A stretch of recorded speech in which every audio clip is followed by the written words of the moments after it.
I was on a flight across the country. I don't really like flying, but I had no choice in this case.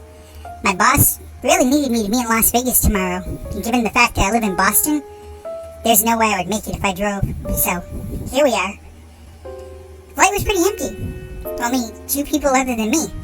The flight attendant said it was odd, but it did happen from time to time. I tried to alleviate my nerves by taking a nap, but I kept hearing something odd, kind of like a dog panting.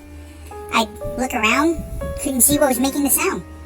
So I decided to get up and use the restroom. Once I had done my business, I went to wash my hands. I stopped. In the mirror, I could see this evil-looking thing behind me. It was fairly small, had an odd-shaped hat, was mostly black and gray, but what stood out was its mouth. It was huge. It had dozens of razor-sharp teeth, and its smile was terrifying. I turned, but it wasn't there.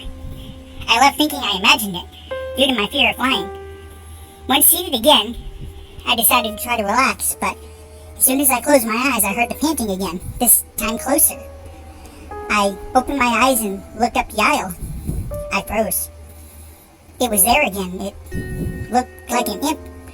Its head poked over the seat, smiling at me. I screamed.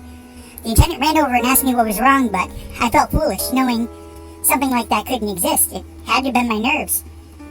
After she left, I got up again, go to the restroom and wash my face.